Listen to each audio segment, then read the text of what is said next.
Ang kwentong ito ay hango sa totoong buhay. Karanasan ito ni Renan. Taong 1982. Dumaguete.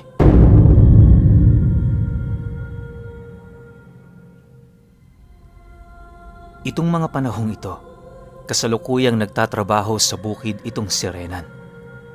Bantay siya noon sa isang sakahan ng isang mayamang pamilya sa lugar nila. Malayo ang lugar na yon sa baryo at bago mo marating ito, kinakailangan mong lumabas ng Dumaguete patungo sa direksyon kung saan naroon ang bundok ng Talinis. Sa may bandang paanan nito, naroon ang sakahan na binabantayan niya. Dahil sa wala naman siya doong gaanong ginagawa maliban sa pagbabantay ng mga mais at tubo, minabuti niyang mag-alaga ng mga hayop. Sa halos humigit 2 taong paninirahan niya sa lugar, dumami ng husto ang kanyang mga inaalagaang baboy at manok.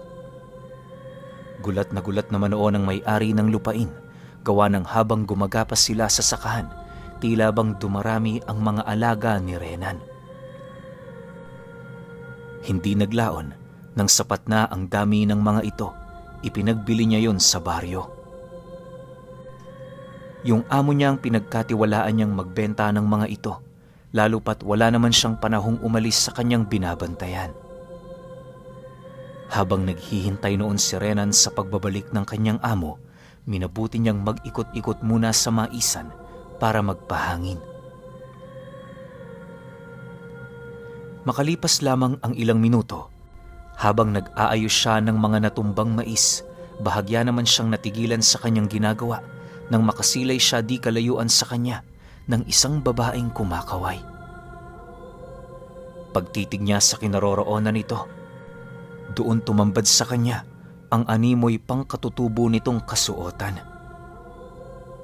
Agaw pansin ang suot ng babaeng yon, gawa ng yun ang unang beses na makasilay ng ganoon si Renan. Dahil dito, napilitan naman siyang lumapit sa babae para kausapin ito. Pagdating niya sa lugar na kinaroroonan nito, mahinahon naman niya yung tinanong kung saan yon nanggaling at kung papaano ito napadpad sa lugar na yon. Pagkarinig naman ito ng dalaga, ngumiti lang naman ito sa kanya habang inilalahad nito na matagal na silang naninirahan sa lugar. Noong una, inakala ni Renan na pinaglalaruan lang siya nito pero pagsilay niya sa unahang bahagi ng maisan, doon niya nasilayan ang isang malaking bahay na unang beses lang din niya doong nakita. Dala ng kanyang kuryosidad, nagtatakang tinanong naman niya ang dalaga ng, "Yan ang bahay niyo? Bakit ngayon ko lang yan dyan nakita?" "Ewan ko sa'yo, hindi ka kasi tumitingin sa paligid mo eh." Sagot naman ng dalaga sa kanya. Nang marinig naman niya ang sinabi nito, minabuti na lamang niyang manahimik habang pinagmamasdan ang konkretong tahanan. Makalipas pa ang ilang minuto nilang pag-uusap, doon na nga nagpaalam ang dalaga sa kanya. Habang pinagmamasdan niya yung naglalakad, dahan-dahan naman siyang nakakaramdam ng kakaiba sa kanyang katawan. Hindi niya mawari pero pakiramdam niya noon, unti-unting nandidilim ang kanyang paningin hanggang sa hindi naglaon, tuluyan na siyang nawala ng malay nang hindi niya napapansin. Pagmulat ng kanyang mga mata, tumambad sa kanya ang amo niya na kanina pa siyang ginigising. "Renan! Hoy! Renan! Gising!" Bungad na wika nito sa kanya. Matapos nitong makapagwika, agad naman siya nitong tinulungang makatayo kung saan doon niya napansin na naroon na pala siya sa bakuran na kanyang tinutuluyang bahay. Habang kinakausap siya ng kanyang amo, panay naman ang kanyang pag-iisip ukol sa babaeng nasilayan niya sa maisan. Dala ng kanyang pagtataka, agad naman siyang nag-isip ng paraan para dalhin ang kanyang amo sa pinagtataniman nila ng mais. Dahil sa wala naman sila noong ginagawa, kung kaya't minabuti nilang maglakad-lakad hanggang sa marating na nila ang lugar na kinalasan ng kanyang malay. Pagsilay niya sa bahay ng babaeng itinuro nito sa kanya, laking gulat na lamang niya nang masipat niyang purong mga kakahuyan ang nakatirik sa lugar na yon. Ilang beses niya pang ikinurap ang kanyang mga mata pero hindi talaga nagbago ang kanyang mga nakikita. Sa puntong yon, unti-unti nang lumakas ang kutob niya na maaaring engkanto ang babaeng nakausap niya. Bagaman gano'n na ang kanyang nararamdaman, minabuti niya pa ring maging kampante kahit papaano. Naniniwala si Renan, hindi lang doon magtatapos ang pag-uusap nila, gawa ng nasisiguro niya masusundan pa ito. Kinahapunan, pag-alis ng amo niya sa bukid, dali-dali naman niyang inihanda ang kanyang makakain. Matapos niyang makapaghapunan, tumambay muna siya saglit sa labas ng kanyang bahay para magmuni-muni at magmasid sa kagandahan ng paligid. Kahit nag-iisa lang siya sa lugar na yon, hindi naman siya nakakaramdam ng anumang panganib dahil lahat ng rebeldeng napapadpad doon, kakilala niya. Ultimo ang mga magsasakang nakikidaan sa binabantayan niyang lupa, halos araw-araw niya ring nakikita. Ang tanging oras lang na wala doong napapadpad ay ang pagsapit ng gabi, kung saan ubod ng dilim na ng lugar. Kapag nagkataong walang buwan, paniguradong mangangapa ka talaga sa dilim kapag sinubukan mong lumabas nang hindi nagdadala ng sulo. Sa kabila ng mga nararanasang ganoon ni Renan, pinili niya pa ring magbantay sa sakahan. Bagaman alam niyang hindi siya ang unang nagbantay doon, wala siyang pakialam, basta ang mahalaga para sa kanya, magkaroon siya ng maganda at payapang buhay. Sa pagpapatuloy ng kanyang pagmamasid sa lugar, muli na naman siyang nagulat nang marinig niya ang tinig ng babaeng nakikipag-usap sa kanya. Pagsilay niya sa kanyang tabi, nasipat niya yung nakangiti na parabang labis siyang natutuwa sa kanya. Dahil dito, agad naman siyang napaatras ng bahagya, gawa ng alam niya sa kanyang sarili na hindi pangkaraniwang nilalang ang nasa harap niya. Makalipas lamang ang ilang minutong pagtitigan nilang dalawa, ang dalaga na mismo ang naglahad sa kanya na isa yung engkanto. Ayon dito, kaya yun nagpakita sa kanya dahil sa nararamdaman itong panganib na malapit ng maganap. Hindi inilahad ng dalaga kung ano ang panganib na yon, gawa ng maging ito man, walang kakayahang makasilay sa hinaharap.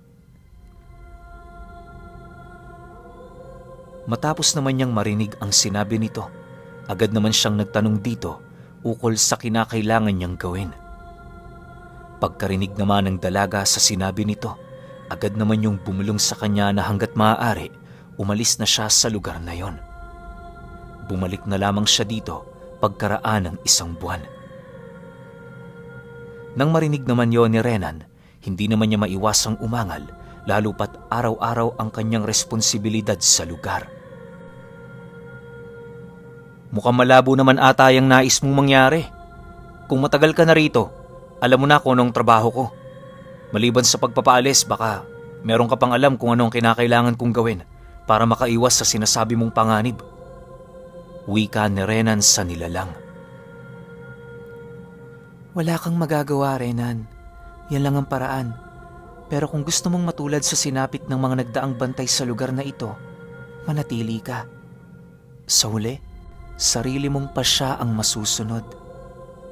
Sagot naman sa kanya ng dalaga. Kasabay ng pagwika nito ay ang dahan-dahan naman itong paglaho sa harapan niya. Lumipas ang mga araw, naging abala naman siya sa pagbabantay ng mga aanihin nila. Medyo malaki na din kasi noon ang bunga ng mais at katawan ng tubo, kung kaya't kinakailangan niya yung pakatutukan upang hindi yon pagpiestahan ng mga peste. Habang abala siya sa kanyang ginagawa, hindi naman niya maiwasang mapansin ang iilang mga magsasakang napapadaan na bagong-bago sa kanyang paningin. Noong una, inakala niyang taga-ibang baryo ito, pero hindi naglaon na pag-alaman niya ring iisang lugar lang ang tinitirhan nito kasama ng iilan pang mga magsasakang pamilyar na sa kanya. Matapos niyang mapag-alaman ang tungkol doon, minabuti niyang wag na lamang yung pansinin. Subalit, habang napapadalas ang pagdaan nito sa binabantayan niyang sakahan, tila bang mas tumitindi naman ang babalang inilalahad sa kanya ng engkantong naging kaibigan niya. Isang gabi, habang nakatambay itong si Renan sa gilid ng kanyang bahay, muli na naman niyang nasilayan ang mga magsasakang papauwi pa lamang. Habang pinagmamasdan niya ang mga ito, hindi niya mawari ang nararamdaman niyang kakaiba sa kanyang katawan. Pagsilay sa kanya ng isang magsasakang napadaan, laking gulat na lamang niya nang masipat niya ang mga namumula nitong mata. Pangisi-ngisi pa ang lalaking yon na parabang pangkaraniwan lang ang kanyang ipinapakita kay Renan. Dahil sa pangyayari, nagmadali naman siyang pumasok sa loob ng kanyang bahay para magtago. Pagkasarado niya ng pinto, patuloy pa rin niyang minanmana ng mga nilalang na yon hanggang sa tuluyan na itong makalayo.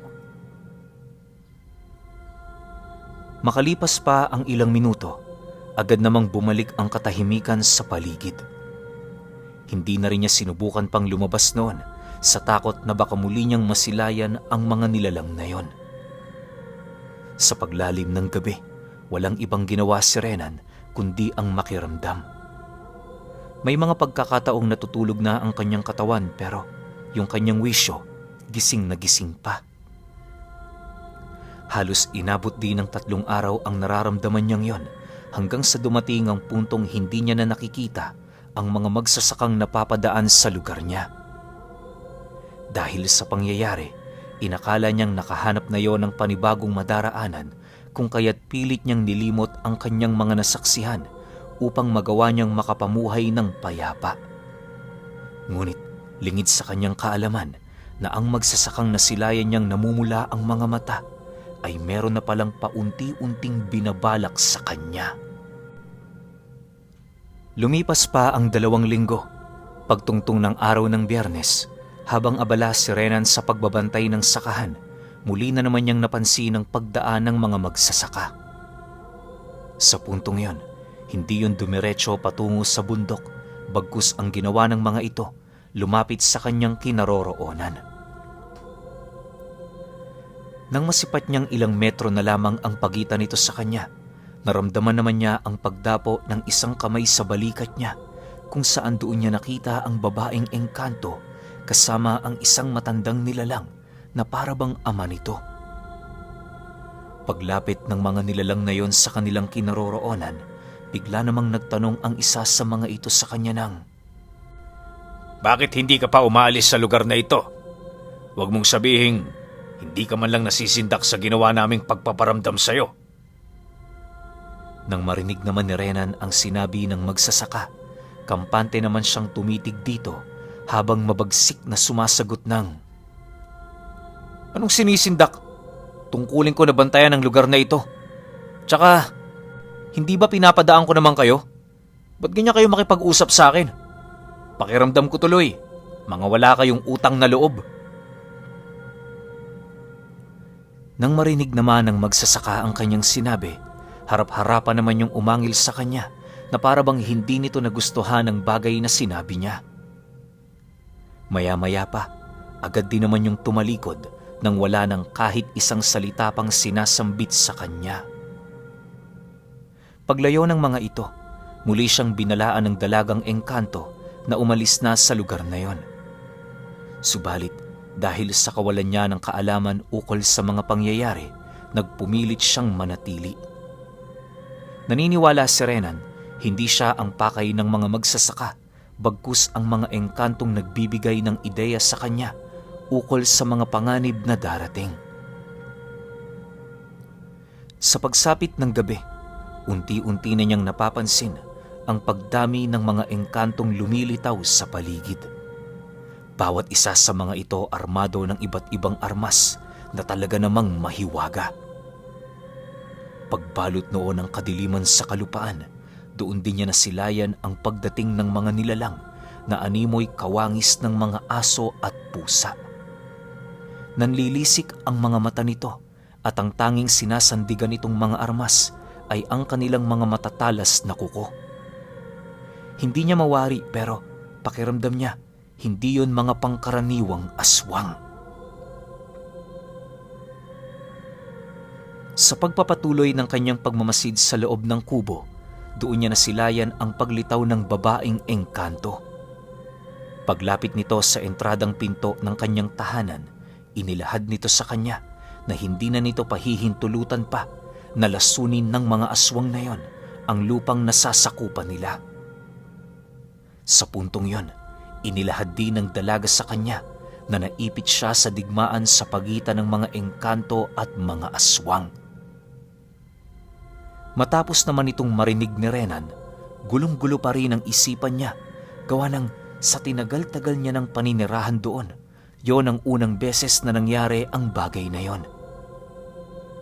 Makalipas pa ang ilang minuto, ramdam naman niya ang pagdagungdong ng lupa kung saan sinasabayan niyo ng pagsiliparan ng kanyang mga alagang manok, maging ang pag-atungal ng kanyang mga baboy.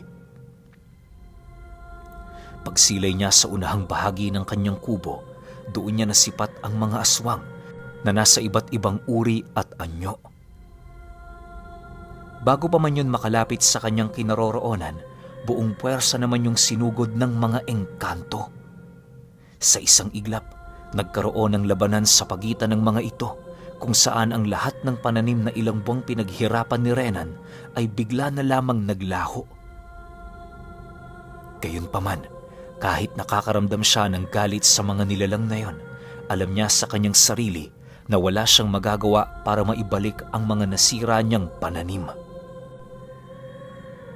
Ayon sa kanya, na habang naglalaban ang magkabilang puwersa, para lamang siyang nanonood ng pelikula. Sa isang bahagi kasi nito, may mga umuulang palaso, habang sa gitnang parte naman, naroon ang pulutong ng mga mandirigmang engkanto na walang habas na nakikipaglaban sa halos hindi mabilang-bilang na puwersa ng mga aswang. Habang nagmamasid itong si Renan, hindi niya maipagkakaila na mas higit na malalakas ang mga engkanto kumpara sa mga aswang. Ang isa kasi nito, pinagtutulungan pa ng 3 aswang bago nila yon tuluyang mapatay. Makalipas pa ang ilang oras niyang pagmamasid, ultimo ang mga alaga niyang hayop na napapadaan sa lugar ng digmaan, hindi na nakakauwi ng buhay. Nais man sana niya yung isalba pero labis siyang nababahala sa mga engkantong nagsisilbing gwardya ng bahay niya. Maya-maya pa, bigla naman niyang nakita ang dalagang engkanto na tumatakbo papalapit sa kinaroroonan niya.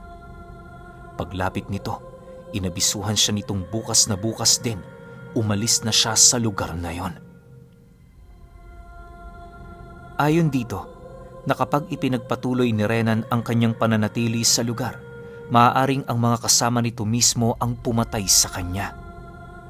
Dagdag pa ng babae na kapag napaslang siya ng mga aswang, tuluyan ng babaluti ng salot ang kabuuan ng lugar sa oras na lumapat sa lupa ang kanyang dugo.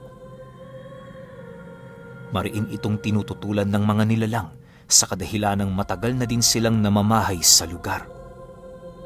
Kaya ito ginagawa ng mga aswang dahil sa balak nitong doon mamugaran. Inilahad din ito sa kanya na halos kada 3 taon nakikipagdigma sila sa mga ito upang pigilan ang mga aswang sa binabalak nitong plano. Ayon pa rito na kung magtagumpay ang mga nilalang na yon, siya ang ika-100 biktima nito sa lugar na yon.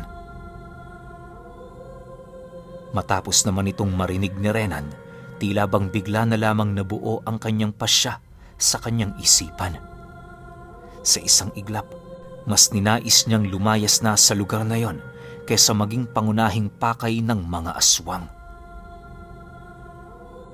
Dahil sa mga bagay na kanyang nalaman, habang nagaganap ang digmaan, abalang-abala naman siya sa pag-aayos ng kanyang mga gamit. Matapos niyang mailigpit ang kanyang mga kinakailangan, muli siyang sumilip sa siwang kung saan doon niya nasaksihan ang bahagyang pagkaantala ng laban. Sa gilid ng mga mandirigma ng 2 panig, nakatambak ang kanilang mga kasamang nag-alay ng buhay buhat sa kanilang mga paniniwalang iniingatan. Pagsilay naman niya sa matandang engkantong may hawak-hawak na espada, tumambad sa kanya ang kamay nito na merong bitbit na pugot na ulo ng aswang.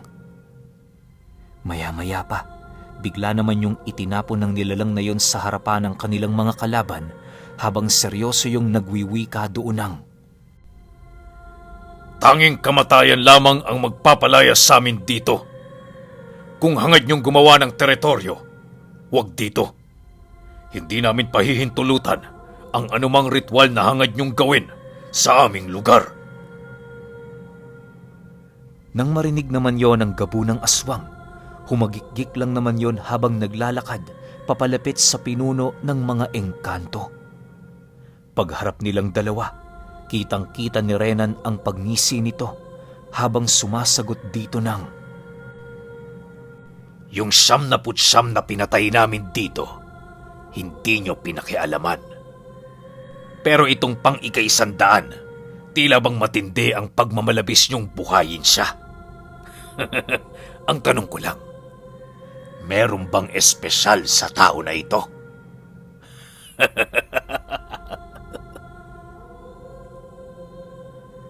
Dahil sa sinabi ng gabunan, hindi naman nagawa pang makapagpigil ng engkantado. Paghataw nito ng daladala nitong espada, agad namang umatras ang gabunan na siya namang naging hudyat para sa mga kasama nito na muling makipaglaban. Sa pagpapatuloy ng pangyayaring yon, halos hindi na mawari ni Renan kung ano ang mangyayari sa sakahan kinabukasan. Pagtungtong ng 12:00 ng gabi, kasalukuyan namang nagsisiliparan ang mga aswang. Pagbalot ng katahimikan sa paligid, dali-dali naman siyang pinuntahan ng mga engkanto upang kausapin ukol sa kinakailangan niyang gawin. Pagpasok ng pinuno ng mga ito sa loob ng kanyang kubo, dahan-dahan naman yung nagwangis tao upang hindi siya mailang kapag pinagmamasdan ito. Pagtitigan nilang dalawa, napabuntong hininga lang naman ang engkanto habang nagwiwika sa kanya ng, Masaya kaming may nakatirang tao rito. Pero dahil sa mga nangyayari, naisa na naming umalis ka na. Huwag ka na ritong babalik kung ayaw mong kami ang pumatay sa'yo. Alam mo iho, maraming tao na dito ang nag-alay ng buhay. Ilang dekada na din kaming nakikipaglaban bilang pagpapakita ng aming pagtutol sa nais gawin ng mga demonyong yon. Ngayong alam mo na ang istorya ng lugar na ito, inaasahan naming naiintindihan mo ito at susunod ka sa aming gusto. Kung ipagpipilitan mo pa rin ang iyong nais, mukhang kinakailangan ng makipag-usap ng armas ko sa'yo. Kasabay ng pagwika ng pinuno ng mga engkanto ay ang pagpapakita nito sa kanya ng tanga nitong espadang may bunganga na naroon sa gitnang bahagi ng magkabilaang talim nito. Dahil sa bagay na kanyang nasilayan, wala naman siyang nagawa kundi ang sumang-ayon. Bago siya tuluyang sumunod sa nais nitong mangyari, humingi siya roon ng kakarampot na salapi nang sa gayoy kahit papaano meron siyang magagamit sa pag-uumpisa ng kanyang buhay. Nang marinig naman yon ng pinuno ng mga engkanto, agad naman siya nitong inabutan ng isang maliit na baul kung saan naglalaman yon ng mga pulseras at ginto. Matapos niya yung kunin, dali-dali naman siya nitong sinamahan patungo sa pantalang malapit sa kanilang kinaroroonan. Alam niyo pinuno, pagdating nila noon sa pantalan, bumungad sa kanila ang isang barkong papaalis na. Gulat na gulat noon si Renan sa kadahilan ng papaanong nagkaroon ng barko sa lugar na yon, gayong maliit lamang ito na pantalan. Gayunpaman, sa kabila ng kanyang pagtataka, napilitan pa rin siya doong sumakay. Kinabukasan, dumaong sila sa Karatig Isla, kung saan doon na siya nagsimula ng kanyang panibagong buhay. Binago na din niya noon ang kanyang pangalan nang sa gayoy kasamang mailibing nito ang kanyang nakakapangilabot na karanasan. Pero alam niyo ba, Magpahanggang sa ngayon, patuloy pa rin siyang nagtatago sa mga aswang. Gawa ng hanggat nabubuhay siya, alam niya sa kanyang sarili na siya ang huling sangkap ng mga aswang sa paggawa ng pugad.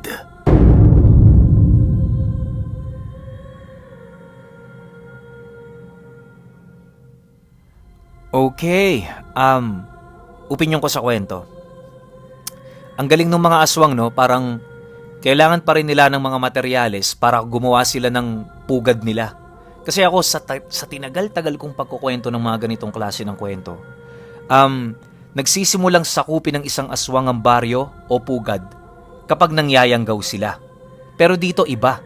Parang kailangan nila mag-alay ng 100 kaluluwa ng ordinaryong tao para yung lugar na yon mapunta sa kanila. Bakit? Siguro meron silang kinakailangang paahunin ng isang klase ng demonyo o kung anumang nilalang nasasambahin nila para yun yung magki-cleansing nung lugar na yon o baryo, tribo, kung ano man ang tawag doon. Yun yung magki-cleansing. Kabaliktaran ng sa atin. Kung yun sa atin yung pag-cleansing, aalisin yung masasama, sa kanila naman aalisin yung mga mabubuti. Kasi sino ba naman mabuti ang sasamba sa demonyo, di ba? Siguro, isa yun sa mga paraan ng mga aswang na to, kung anumang lahi to, para mapaangat yung demonyo na nakatira sa lupa na yon. Kasi nga, sabi ng mga engkanto, ilang dekada na silang nakikipagdigma sa mga aswang para hindi mapahintulutan yung gusto nilang maging pugad na lugar. Which is, yun nga yun. Pero hindi ko rin naman alam kung bakit pinoprotektahan ng engkanto yung lugar na yon. Baka para sa kanila, sagrado o meron silang tinatagong kayamanan. Kasi bago umalis to si Renan, may binigay sa kanyang kakarampot na kayamanan, di ba? Siguro, para makapagbagong buhay na siya. Pero yun nga, walang makakapagsabi sa atin kung anong meron sa lupa na yon, kung bakit ganun yung kasagrado. Pero kayo, kung may opinyon kayo sa kwentong ito, comment nyo lang sa baba. Yun lang, hanggang sa susunod na kwento. Salamat.